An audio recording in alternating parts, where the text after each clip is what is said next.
Hey there, everyone. My name is Carl. I sometimes go online by Dr. Wraith. Anyways, today we're talking about the DreamWorks Legends pinball back from AtGames. So this was released on Wednesday. It came with 3 packs. I'm going to give you my overall thoughts, and then we'll go through some slow motion video, kind of compare the flipper lag to some of the other games that have been already offered by AtGames. So this came with How to Train Your Dragon, Troll, and Kung Fu Panda. Out of the 3, right out of the gate, this thing is a monster. It's not just ugly, which it is, but that's fine. It plays horrible. And I keep seeing people online saying, oh, these all play great. These all play like perfect. When some of these do play a little better, and we'll get to that, but this thing is not it. And you can even go and watch other people play this. Whoop, sorry, I'm just and playing you with the can flippers see a little bit. whenever the ball actually gets down. Hold on, I haven't sped up. Graphics look a lot better on this. So you can see whenever he's going through and you go to land that mid hit, you're aiming right here. You're waiting for the ball to get right here. It gets right here and almost flips off the paddle. That's that same flipper lag that we've been talking about. And I would say, from what I've seen, it looks worse than Adams. I don't know if they have actually done anything with Adams to fix it. A lot of people in the community have been saying that just catch it? Adams is suddenly magically fixed. Is the RAM just not up? I haven't seen any patch notes for that yet, so I'm going to assume that it hasn't been. But that being said, I don't know if it was because I'd been playing this or what, but I went back to Adams and it wasn't near as bad as I remember. And even in the slow motion footage that I had, it doesn't look quite as bad. That being said, out of the pack, this thing is awful. I know that everybody has a different perception of how these play. It depends on a lot of things. It depends on what other games you have played recently on it.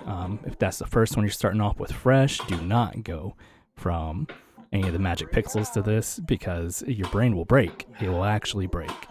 I don't know if the people playing it are inebriated, but this thing does not. This one's not it. That being said, some of these other ones, this bad boy right here, it's not bad. It's still got the lag. It's noticeable, and we'll get to that when I show the actual videos, but it's not that bad. How to Train Your Dragon magnet sound is crazy. Super fun. Makes the whole This table game vibrate. It's got so much going on. It feels like you're actually playing a game. As far as the lag, this one I noticed the lag in the least. To me, this feels about like Twilight Zone. It's pretty quick, a very quick ball, kind of like Snoopy. But that being said, it's far more playable. Okay, and so going over again to the actual AtGames website. Is this worth $15? I mean, maybe for How to Train Your Dragon, I would say that. I think Troll is just kind of a toss in there. If my nieces are ever over, I'm sure they would love to play it. But I hear really bad things about the Godzilla Kong Zen games. I'm really looking forward to this. I love Godzilla. I love Kong. But anyways, that said, overall, when you go to the actual official AtGames Legends 4K page, those of you who have access to it, people seem to love it. That's good. Let's see if we can. Okay, I was gonna sort, but maybe we can search in the page. Okay. So like Michael Joseph, he loves it. Even in the comments, people aren't really saying anything that negative about it. And I just don't get it. I don't see it. That being said, that thing's kind of a beast. That's a fun table. I do know that AtGames are. It seems as though they are less likely to immediately approve a post if it is a little, or it could be viewed as negative. I know that some of my posts have taken a couple days to get posted there, and I try to be very neutral. I say the good things about the tables, I say the bad things about the tables. But if I say something that's good, it seems to immediately get posted. Whereas if there's a little critical feedback, it doesn't get posted quite as quick. That being said, that's just one of my small issues with the way the page is moderated. It is what it is. I guess technically it's their page, but yeah, people are loving these tables. I get How to Train Your Dragon because, like I said, that thing is great.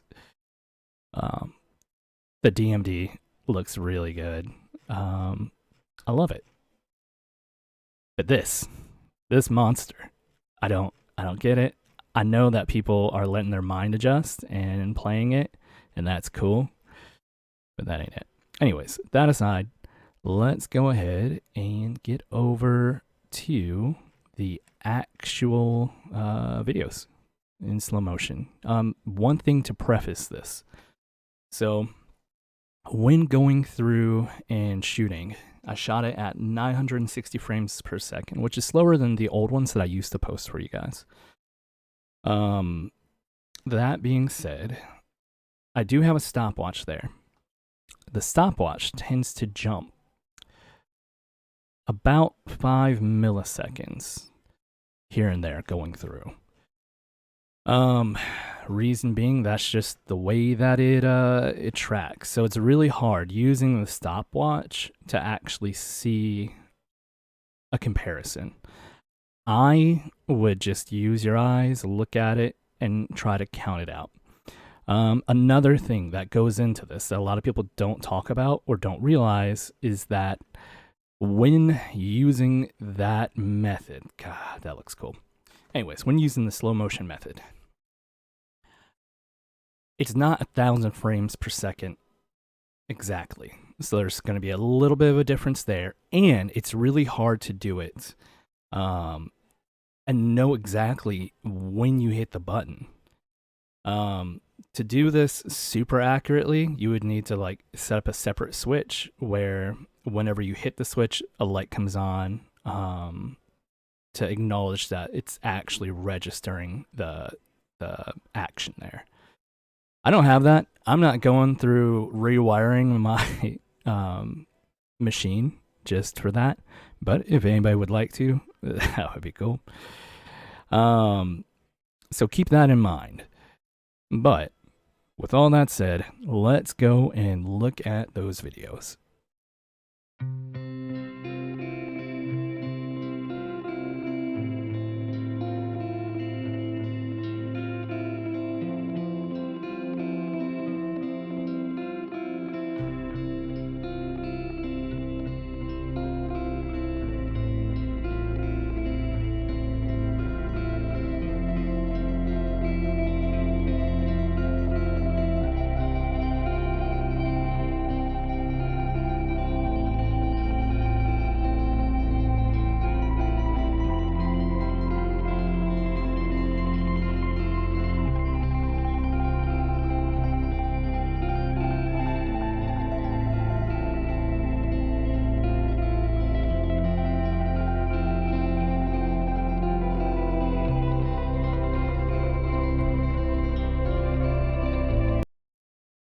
On that note, we need to be more open and constructive, I think, as a community with criticism. It seems like AtGames doesn't always appreciate feedback. It's one way to say it. And that kind of sucks because people need to know what they're buying. Like, yes, you put it in the patch notes, you know that there's some lag there, but like the regular person, they're just going to buy it. They're not going to realize like, oh, hey, this is kind of pretty laggy. If anything, I think that they should put out the tables initially for people who want to buy them at full price and accept, hey, this is a test build. It's going to get better in the future, and maybe put that on their store page, and then have a full release once it's finished. So yeah, that way people know what they're buying. But we can't. I don't think that people should be saying that they play perfectly when when you get your hands on that and you go from one of the Magic Pixels to one of the Zens, it does not play like that. And they acknowledge that. Zen themselves know that. So we need to start being honest with people. That said, you don't have to be a jerk to people. I have seen so many people that in the community just go out of their way to be rude for whatever reason. And I mean, you do you. I don't have the time or energy in my day to spend on necessarily being a jerk to somebody. If I don't like what somebody says, I'm just going to move on and just not watch that person anymore. I don't have to go on a holy crusade against them. The one time I went on a holy crusade, it was against Arcade 1-Up. It was because that crappy pinball machine that they sold me burn out within like 6 months. And then they're like, hey, tough luck. Here, spend another $120 and we might send you a PCB eventually when we get them in stock. And so for the next several months, I, on every one of their posts, posted the video of mine dead and working and commented that, hey, you guys don't support your products and they tend to burn out or have issues at launch. And, you tell people tough luck. So I understand wanting to go on a vengeful crusade. But I just don't think that's that constructive. Be honest. And I mean, if you want to leave a comment and be like, hey, this wasn't my experience. Like, when I played this, it was pretty laggy. I think that's cool, but just don't be a dick. Anyways, that's all I have to say. I may do more of these in the future. I may not. I am going to post those videos, just the raw video, on some of the Facebook groups that will allow it. That way, if you guys want to take a look for yourself or like kind of scrub through it on your own, you can. That's fine. If you have any suggestions that I can take to heart on making it, I'm trying to figure out something with a timer because the phone and watch timers just don't work because of the way they count. There's like I said, about a 5 millisecond delay there, so it's really hard to measure with that. Again, I wouldn't go by that. When you're watching those videos, go back and use your eyes. Try to look at, these are some of my earlier videos, but try to look at where the the actual button is when I'm hitting it, and the actual response from the flipper, because that says a lot. So anyways, that said, that's all I got. Take care, you guys. I hope you all have an awesome day. Bye.